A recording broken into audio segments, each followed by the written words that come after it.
must follow the law. The law says... Glorious. Is it a lawsuit? Probably. Why not?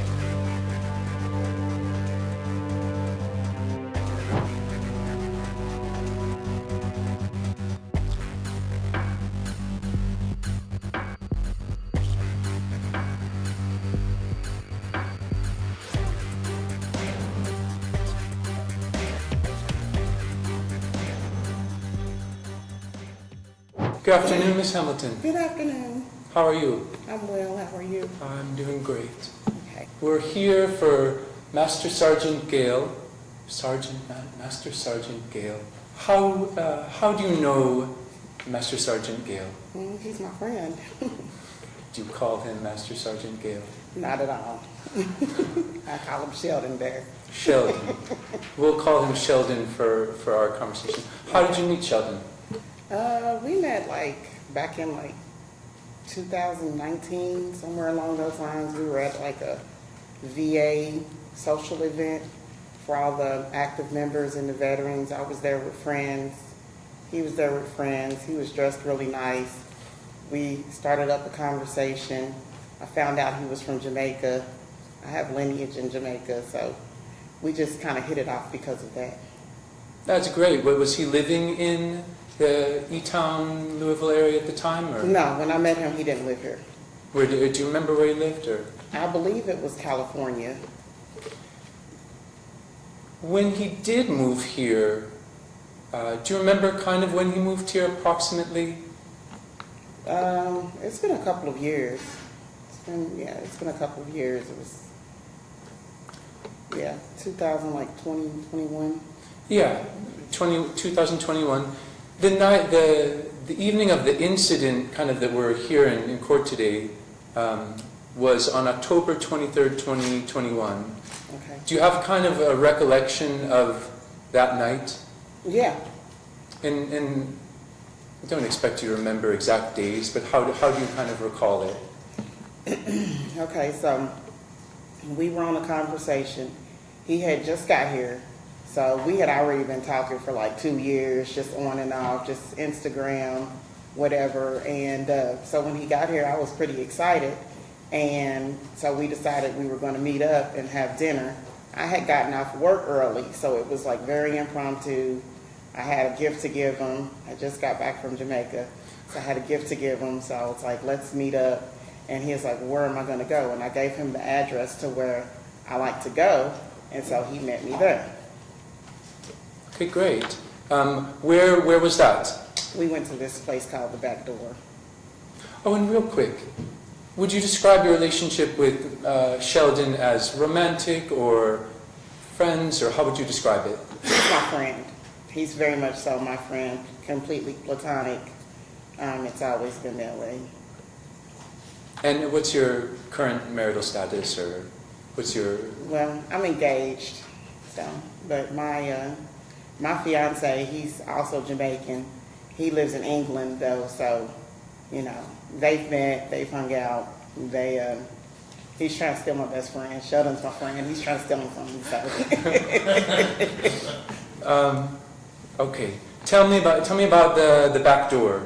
Where is it located? How would you describe it? Okay, so the back door is now closed.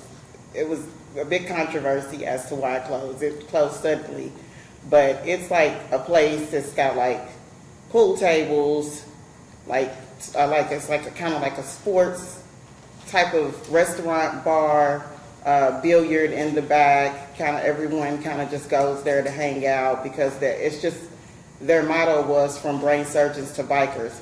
So it was just a really good mix of people. I would say it would be the Louisville version. Excuse me. The Louisville version of Cheers, where you go, where everybody knows your name. And, I knew one of his favorite meals was chicken wings. So we went there because they had the best chicken wings. That's why when they closed, a lot of people were sad because, that was why everyone went there. I had been going there for 20 years at that point. So, it was a dark day when they closed. Well, on that night in October of 2021, had you guys gone there before, or had you even hung out with him before, with Sheldon before in the Louisville area, or? No, we just hung out that one time in 19 at the VA event, and we actually went there to meet up for the first time. I thought that was a good place for us to meet up so he could have the wings, so I could give him what I had to give him, and, you know, it's just a good, I just thought that it would be a good starting point for him to get his social life started. So Yeah. we just went over there just to have the wings and whatnot. If later on the night the officer asked him, "Where are you coming from?" and he said, "A pub," would you describe the back door as a pub? Okay, so I would describe the back door as a pub. However, Sheldon is Jamaican. Jamaica was like colonized by the British. So their definition of a pub is a place where you just go eat, you can go watch sports, you can go play the billiards or whatnot. Because my fiance owns a pub. And so when you say pub, it's just like, it's a restaurant, it's a bar, everywhere you go in Kentucky that has the ability to have a license to serve alcohol, they're gonna serve alcohol. But tell me about that night in particular. Did you guys have any alcohol? No, we had some wings and some water. Well, I had a water and he had a Sprite, but that's pretty much it. Did he pick you up to go there? Like, he was coming from E-Town. Where were you coming from? I was coming from like the south end of Louisville. So it was just easier for us to kind of just meet in the middle. Plus, again, it was our first meeting. So I wasn't going to have him meet me at my house until I really checked him out, did a vibe check on him, make sure he's cool. He's my friend, but it's still a man. And I'm still a woman. So no, we met out. Okay, so about what time do you feel like you got there, and about what time do you feel like you left? I say we got there around 8, and we stayed there for like a couple of hours. So we probably left around 10, somewhere around 10. Okay, and you mentioned earlier that you wanted to give him a gift. Tell me about kind of gift giving, and I'm going to get a sheet of paper while you're talking. Okay, so like I mentioned before, so when I first met him, there was this rum that we always talked about. I always say that it's the nastiest stuff I've ever tasted in my life. I was just returning from Jamaica at that point in time, spending time with my fiance's parents. So while I was at the airport, I picked him up a bottle of this rum called Nephew and Rye. I do not like it. It is the nastiest stuff on the planet.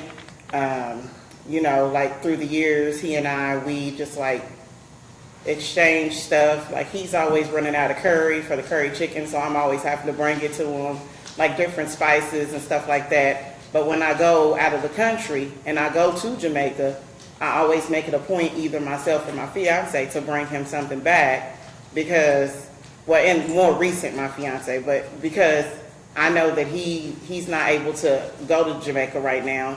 So I always try to bring him something back that's a piece of home.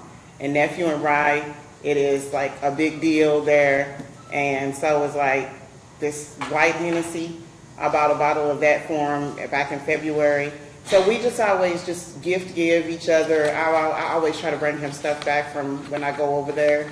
And that's what I had for him when I came back. I had printed out a picture of it, and I can't find it. But it was the Rye and, what was it called? Rye and Nephew? Yeah, Nephew and Rye. Here we go. Does that kind of look familiar? Yes. Okay. But you guys did not, celebrate and have some of it before you left the restaurant?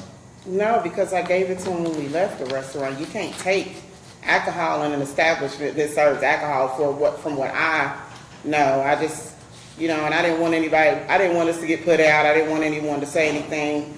And I knew that it was a gift for him. The way I had it wrapped wasn't in a gift kind of thing or whatnot. So I just gave it to him in a little black bag when we left. And I was like, here you go. He's like, oh, thank you, and that was it. Okay, great. After that, I guess you said it was around 10 o'clock. What did you do after that? I went home. Did you stay up late? Did you go to sleep? Did you have any further contact with Master Sergeant Gill, with Sheldon? No, we promised that we would call one another when we got home, but I was tired, and I just kind of put my phone goes on focus at a certain time, and it went on focus, and I went to sleep. I didn't even think anything of it. I mean, I remember I told him, you know, text, call when you get home, but I've also forgot that my phone kind of goes on focus when it's time for me to go to sleep. Did you hear a phone ring, or did you get a missed call or anything like that? I mean, I had a missed call from him the next day, but that I saw the next day, I'm sorry. But I thought that it was maybe him just telling me, hey, I made it in or whatnot. How late was the missed call approximately? It was like an hour later. Okay. So I'm gonna say, you know, maybe 11:05, somewhere around there. Okay, and just one last time for everybody. When Mr. Gale got into his car and left the pub, had he consumed any alcohol whatsoever? No, he just asked Sprite again. Okay, thank you very much. You're welcome. Any cross-examination? Yes, if there's any questions, please. Hamilton, I'll keep this brief. In regards to the call you just talked about there, did you have a voicemail or a text follow-up or anything? Or just the missed call? It was just a missed call. Okay. And tell me again what time you thought that was about. It was between like 11:05, like somewhere within that period. It's been like 2 years. I just Sure. remember seeing the 11. Okay. And, you know, when I wake up at early in the morning, I'm just kind of like looking, and then I saw the 11, but I knew it was like 11:05, somewhere around there, because he promised me that he would call me around that time period. I knew that it took that long to get back to E-Town, so.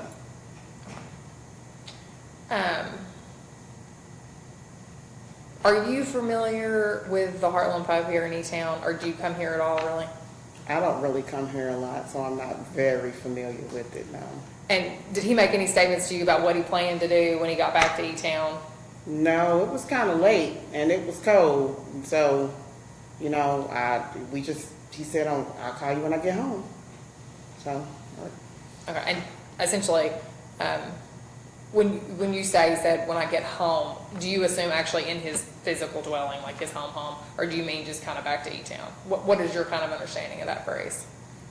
To my understanding, like when I'm pretty much a few miles from home, I'm, you know, just so I can just go in and do whatever I need to do to prepare for bed that late, because that's late to me, I would assume that it would be when he's in the area of his home, I don't necessarily think it means when he's physically home. I think it means like within the area.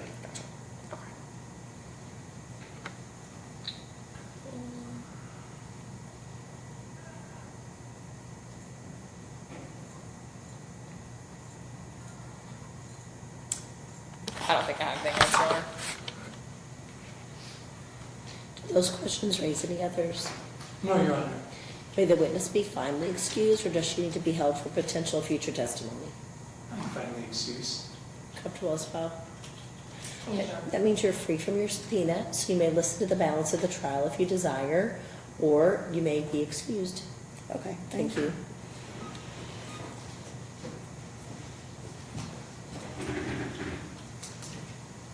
Mr. Did you have any other witnesses you wish the jury to hear? Yes, the defense calls Master Sergeant Gale. Sir, if you come forward, please, to the witness stand.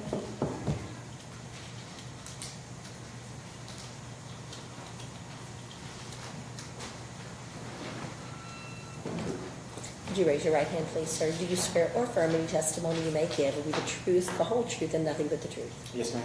Thank you, sir. Please be seated. Would you answer first the questions of Mr. Hitch and then any that Ms. Clements may have? Master Sergeant Gale, I see your uniform. How long have you served in the Army? So this July makes it 21 years. And what is your current duty title? So I'm the head of operations for civilian terms and marketing for the U.S. Army. And Master Sergeant, where does that fit in terms of ranks? Ranks? Like for us lay people, in terms of the evolution of rank, where does that fit? So there's two portions for ranking. There's the officer side, there's the enlisted side. So I'm one away from the top as far as enlisted side. So my rank, I'm an E8 as far as grade.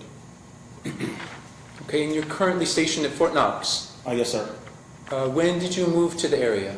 So I moved here August 10th, 2021. So just how long was it before kind of the night in question, the night that we were talking about with with Latea Hamilton and the whole case? How long? How long had you been in the area? Okay, so that was right about 2 months, from August to October when the incident happened. Do you feel a little embarrassed you didn't know your address? I definitely did, yes. Yes. And at that point in time, I hadn't received any mail. I think the only thing I get now is like majority junk mail, but I hadn't received any mail at that point in time, so yeah. How about the whole area? How about Elizabethtown? What was sort of your social life, kind of public life? How would you describe your work-life balance? Like, talk about your life in E-Town. So at that point in time, even to today's date, I still don't know the area as well, because I travel almost every weekend for work. So I normally rely on my GPS to take me a couple places, with the exception of the regular routes that I take on a daily basis. And so the night, and you heard Miss Hamilton testify, on the night you went to the Backdoor Pub in Louisville, how did you get there? Yes, I drove to Louisville just to visit the area and have dinner. Did you take I-65, I-31? What route did you take? So on the way there, I took I-65, and then on the route back, I took US or Highway 31. Yeah, I Yes. called it 31. Mm-hmm. And I don't necessarily want to know. I guess you don't have to say everything that she addressed, but tell me about the evening. Tell me your impression of the back door. Tell me about the times you got there, kind of the whole evening. Got you. So that day was a pretty long day. I went into work as normal. I get up at 5 o'clock in the mornings usually, work out, and after working out, I get to my office right about 9 a.m. That was the day that I met the 37th Vice Chief of Staff or Secretary of Staff, and then I normally leave the office right about 5:30. It takes me about 25 minutes to get home from Fort Knox, Kentucky. We had planned to have dinner, so I went home, showered, changed, and then head straight to Louisville. Okay, great. How did you like the back door? Do you feel like Ms. Hamilton's description of it was accurate, or how would you change the description? I think it was pretty good for the first time I went there, and the wings were definitely the number one thing on the list. And ever since that day, the wings is the only thing that I've ordered the entire time. I've never looked at the menu or anything since I've been there to today's date. Okay, and how about her testimony about having any alcohol that evening? Is your testimony the same, or how would you describe the relationship with alcohol at the back door, and especially specifically on that evening? Oh yeah, so we had just met up for the first time since moving here, physically moving here. So the plan was, to have dinner and then drive back home. So we definitely didn't drink anything there. How about since then? Have you gone out for drinks, either with Miss Hamilton or other friends? Or Yes, I have since then. How would you describe how those nights are different? Or So on a night that we do plan to drink, I drive to her place, park my vehicle, and then we Uber into the main areas of Louisville. Yes, which is the Bardstown Road area. And on that night, I just have this one picture, but did Miss Hamilton give you a bottle of Ray and Nephew rum. Yes, definitely. And describe for the jury the Jamaican culture, gift giving. Describe it. Give us some insight into that. Yes. So it is pretty normal. So in Jamaican culture, and of course I have other friends that I've bought gifts for as well. But for myself and Taya, we normally exchange gifts depending on where we're located. In Elizabethtown, there's no Caribbean type stores. There's no butcher stores. So I normally rely on her to get me whatever cans of beans, from the stores in Louisville, or oxtail, goat meat, stuff like that. Yes. Okay, great. So when you left the back door in Louisville, about what time was it? It was right about 10 p.m. Did, on your drive back, did you stop anywhere? No, I came straight to the E-Town.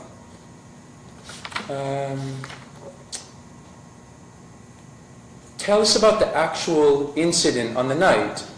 I mean, how did your car just end up stranded in the middle of the road? Oh, yes. So, I can't explain like what happened with the vehicle, but it just shut off and stopped at the point that it was.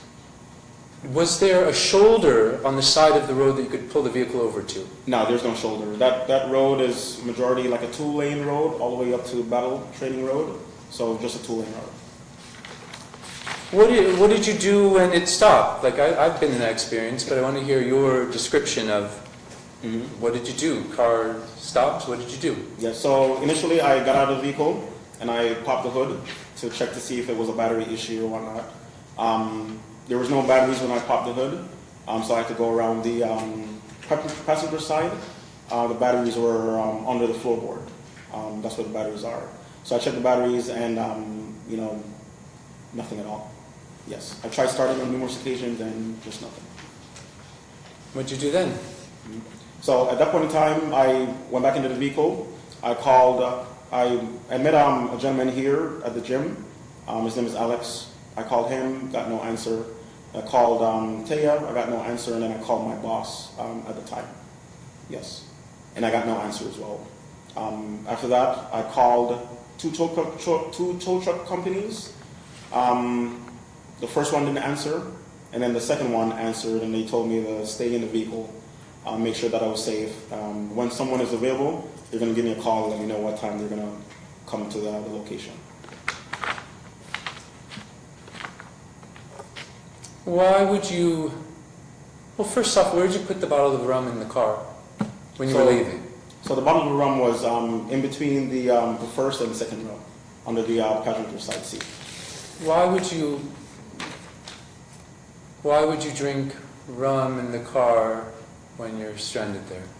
So I was sitting at the location for over 30 minutes, and I got frustrated, a little bit depressed, and of course, I live here in E-Town by myself. At the time, I only had one friend. I was just a little bit depressed. How far could you have walked home? How far were you from your home? So my home is not even a mile away, I don't think. Like right about a mile. But the tow truck company told me to stay in the vehicle and wait until they arrived. Did you have any sense that you would start driving the car again? No, I thought the tow truck company was going to come there and, pick up the vehicle and take me home as well. Did the tow truck company ever call you back? They did not, no. How about Latea or a friend? Did you ever get to talk to them about it? No, nobody called me back that same night.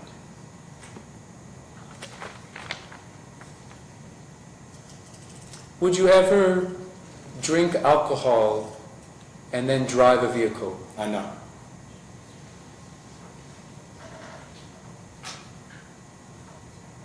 Let's say the car had started, miraculously, the car had started, and you had already been drinking the rum. What would you have done if the car had started? If the car had started? The car did not start, so... I know, but what if it did? Yes. How would you have handled that? If I had started drinking, I probably would have walked home. Because like I said, it's just like a mile away, if that much.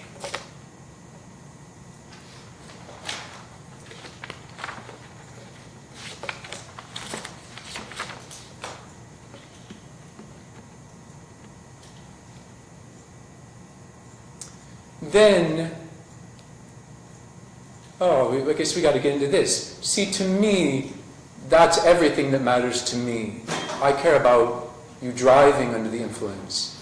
But what happened after you started drinking the rum? Take it. So chapter 1 finished. Chapter 2, let's start it. Start drinking the rum. You've been in the car for 30 minutes. Then what happens? Yeah, so after... Or how did you drink the rum? What did you do? So after about 30 minutes is when I sat there and I remember that it was under the back seat. And then I grabbed it and I took a few little sips off the rum. And like I said, it was like really, really cold. It was like 30-something degrees that night. Did the heat work in the car? No, negative. But the fan blows, like... Yes, there was no heat at all. After you drank the rum, where did you put the bottle? Under the passenger side of the seat, in between the first and second rum. But I imagine you didn't drink the whole thing. No, it wouldn't be How big possible. was the bottle? I mean, I don't know. It was like this big. Okay. Yes. How much of it did you drink? I wouldn't even think, not even close to a quarter of it. Not even close. And that it's overproof rum, so it has like a bitter burning taste when it goes down. How much would you say you drank, or how'd you end up falling asleep? I think I had like maybe, approximately like maybe 10 tiny sips. Of course, I didn't meant to fall asleep. I was just waiting for like a long time, waiting for the tow truck company. About how long did you wait before everyone arrives on the scene? Police, CMS, everybody. It was so the entire period from the time I got there, or Sure. Or I mean, I guess try to divide it up for us. A half an hour of calling people, things like that. How long drinking? How long sleeping? In the best you can remember. So I'd say about an hour and a half, and I couldn't tell you when I fell asleep. I couldn't tell you how long I was sleeping for or when. I just dozed off. And how about when you got awoken by everybody? What was your state? Do you feel like you understood the questions they're being asked, understood the instructions? What was the experience like when everybody was... I guess when they came there, I noticed everyone there, and I opened the door and everything, and complied to their instructions. Okay. Why didn't you make a big deal? Like, hey, my car died. Why didn't you make more of an effort to let the officer know the truth of the situation or something? I mean, I didn't think at that point in time, I didn't think I needed to make an effort because I was already stranded in the middle of nowhere. Yeah. Okay. Thank you for your testimony.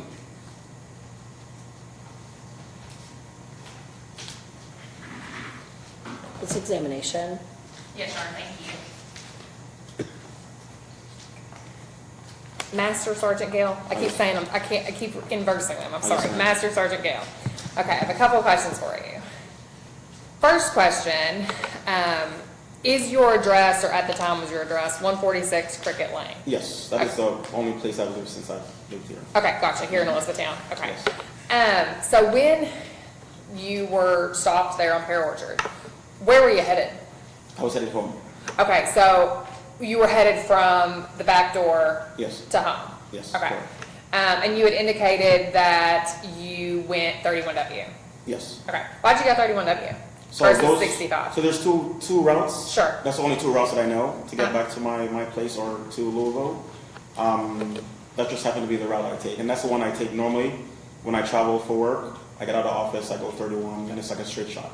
Okay. Yeah. So, and you said you'd been here about 2 months, is that right? Right about that time, August to October, yes. Okay. Would you say you were pretty comfortable with directions, or were you kind of GPS and everything? What was kind of your story? So even to today's date, I only know like two routes to get to my office, which is Pear Orchard Road all the way up. Just like a little back street, and then I think I can count on how many times I take Ring Road to Dixie Highway to get to Fort Knox. Gotcha. Yeah. So would you say you did, like, you likely use GPS, or you usually use your phone in that regard? Yes. When I just got here, I had to use the GPS everywhere. Even on Fort Knox, today's date, if they call and said, "Hey, we need you to go here," I have to use my GPS to get there. Okay. what would you say if I said you GPS, if I put in the address for the back door, and then I put in where you were found located, that it doesn't seem to run over that path? Like, what do you mean? So if I put in the directions, if I put in the GPS, I put in, I think it's 1250 Bardstown Road in Louisville is where this establishment was. Right. And then the officers located you at about the 1400 block of Pear Orchard. So that's where your vehicle was stopped. Gotcha. It doesn't appear, just looking at it, that Pear Orchard is included in that route. Okay. Okay. It doesn't appear? It doesn't appear. Okay. So if I say that to you, how did you end up on Pear Orchard? Right. So that is the route I take every morning back and forth to work. Yes. So Pier Orchard Road leads to Battle Training Road. And then Battle Training Road, you make a left. You pass the concrete, I don't even know what to call it. That's where the big truck gets like rocks and all that good stuff. Like a quarry or something? Is that what you're talking about? Or I it's never heard that okay. word. Continue. Yeah. So You're you okay. pass the rock area where the trucks usually get out, and then that takes you to an area where they have a whole bunch of like sheds. You make a right at that area, and it takes you all the way to Fort Knox from there. Okay, so you take that route. You said when you go to and from work. Yes, So how did you end up on Pear Orchard that night? because that's the route that I take. That's the only road I know. Okay, so you disregarded the GPS once you got there. No. For that night, I knew the route because that's the route I take every day for work. Okay, so you didn't use the GPS that night. No. Okay. So previously you said you would have used the GPS, but now you're saying you did not use the GPS. So I didn't have the GPS that night. No. Okay. Because that's the route I take going back and forth to work. So I know the route. Okay, so coming from Louisville, coming from the Bardstown Road address, you didn't use it to get back to E-Town here? Because I know the route. Okay. Yes. Did you at any point call 911 and indicate, hey, my car's broken down, I might need some assistance? I did not call 911, no. Okay.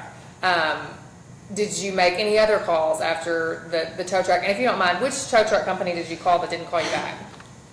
Probably just been. It was Riddle told something. Riddle told something.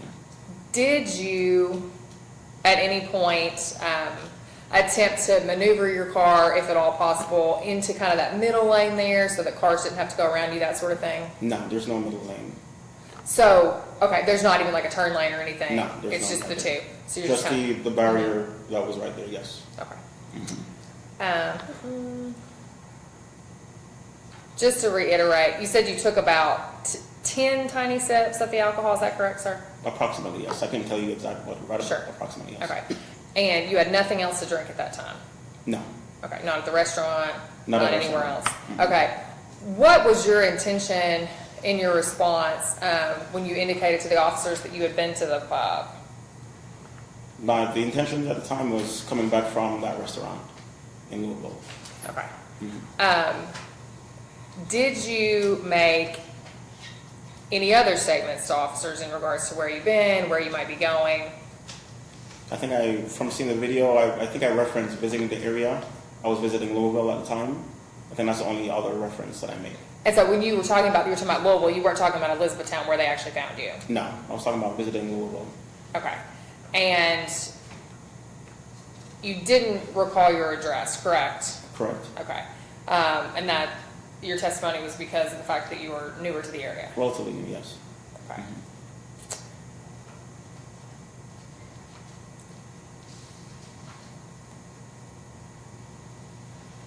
Why did you move from the back to the front? Like, what do you mean? I guess here's my question. Where did you drink the 10 sips of alcohol? While I was parked there at Pier Orchard Road. Okay. Okay. And then you then placed it in the back seat after you drank it? So under the passenger seat, yes. Okay. And then do you have any memory of passing out behind the No, wheel? I couldn't tell you when or how long I passed out for. Not to get personal with you, sir, but do you drink often? I drink often, I drink socially, yes. Okay. So were you anticipating that reaction to the alcohol? Like, would you have anticipated taking 10 sips would have rendered you unconscious? Judge, I'm asking for speculation, Judge. I think that question needs to be referred. Response. Or I believe it's appropriate in this case because he is indicated that he's had the 10 sips, I think he would know whether or not he routinely responds to alcohol that way or not. And so I'm just trying to see here if we knew right off at this particular circumstance that that's what we would result in. We would result in a situation where he was unable to be conscious and be sitting in the middle of the road. He actually even previously testified that if he had known the vehicle was going to start or do something like that, he'd been drinking, he would have walked home. And so I'm just trying to flesh that out a little bit with it. Since I think it's a question based upon this witness's past experience, then I think it's a reasonable question. If it goes over into pure speculation, then it will be granted, but I think the foundation is appropriate. Thank you, Judge. You may re-ask. Yeah, so based upon your prior experiences drinking socially or otherwise, did you anticipate that the amount of alcohol you consumed was going to render you unconscious? I did not anticipate that, no. Okay. And is this a type of alcohol, you talked about briefly, but is this a type of alcohol you frequently drink? I know some people prefer beer or wine or whatever. Like, is this kind of rum we're talking about, is that usually your preference drink, or is this something new? So every once in a while, I drink it. Not like every time I drink, no. Okay.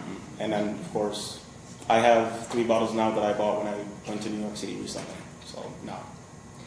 Did you make any statements to the officer or anybody on the scene that would have indicated the car's inability to move? I don't recall saying anything about the car's inability. Did you say anything about, I've got a tow truck coming? They didn't ask, so When I didn't the- say anything. When the officer asked you on video, like we saw just a moment ago, they asked you specifically, do you have anybody that can come pick up your car? Did you take that opportunity to say, actually, I've already called the tow truck? No, at that point in time, I thought it meant if I had family, friends that could come out. So the answer was no. Okay, and same thing when they said, okay, then I'm going to get it towed. Nothing additional as far as I've called anybody else or anything like that. No, I didn't specify correctly. When you went to pick up the car, the few days thereafter, it sounded like based upon Mr. Covert's testimony, did you make any statements into regards of, did you fix my car? Or anything along those lines that would have indicated to them that the car was not operating? No, so the following day after getting released, right, is when I went to the tow truck company, Doug's tow truck company, and of course the police officers made me aware of where my car was taken. So when I got there was a gentleman that was there, and he attempted to get the vehicle started, and it wouldn't start or anything at all. Yes. At that point in time, I had to get a Lyft vehicle to take me home, and then a few days later, I went and got a rental car so I can get back and forth to work. So the individual at the towing company Yes. was under the assumption it was operating. Now, he tried to get it started, and Right. it wouldn't start whatsoever. Right, It was so- in the back of their back parking Like lot in the lot, yeah. with a bunch of other drunk cars. Gotcha. So they didn't, at any time, at least at that point, they went out to retrieve your car, is your understanding? Retrieve it, it wouldn't start or anything, and then that's when he told me that they had to check it out to see what's wrong What's with going it. on? Yes. And so at no point, at least up to that point, had anybody indicated that the car was not operating until that individual went to go and actually get it for you to bring it back and hand the keys and say, here you go. I don't understand the question. Sure, I'll Yes. try to clean that up a little bit for you. So at this point, you're standing there, you say, I'd like to pick up my car, I'd like to pick up my Chevy Traverse, or my Chevy vehicle. Right. They say, okay, great, I'll be right back. So they go, they take your keys that they have that would have been given to them by the officers. So I make the payment first Okay, for the tow that they Sure. towed it there, sure. and then he handed me the keys. I went all the way to the back. The vehicle wouldn't start whatsoever. Right. So I went back to the individual that was there, a gentleman. He came all the way back to the vehicle and troubleshooted to see why it wouldn't start. Based upon your testimony as to what happened to the vehicle the night before, was it your assumption it was going to start when you went back there? No, So you knew it wasn't going to start when you went back I did there? not know. I did not know if it was going to start or not. So did you at that time think your car was operational or not? It was not operational because I was stranded on Pure Orchard Road. So when you went to pick it up and you took the keys to go and start it, did you think they fixed it overnight? No, they didn't even check it out yet. They just towed it there. Okay. So you thought the car was broken down, correct? It was broken down, yes. Yes, thought the car was broken down. So the car's broken down, you go to retrieve your car. You say, sir, here's my money for towing my vehicle, thank you. May I have my keys to go take my car? Okay, and at that point, did you think that car was gonna move? Not until I tried the keys, it didn't start. Correct. Did you think from that interaction, hand my keys, walk to the car, did you think it was going to start? Did you go back there with the intention of, I'm about to drive this vehicle off? I mean, of course, when he handed me the keys, I would hope that it would start so I can drive home, but it didn't. Okay, and nobody had indicated to you, and you hadn't indicated anybody, at that juncture, no mechanics work had been done. So the car should have been, At that point in time, no mechanic work was done now. That gentleman had to request the diagnostic or the troubleshooting, whatever they do, and then a few days later is when they told me that the engine was blown. okay. Yes. And at no point did anybody hand you a mechanic's bill or anything like that. So at one point, when the car is towed, car's dead, doesn't move. You're confident in that. And then in the course of time when you go to pick it up, you think it's going to work. Because you go and take your key to start it and drive away after paying for the tow bill. Is that correct? Okay. And then you learn it is no longer working. Right.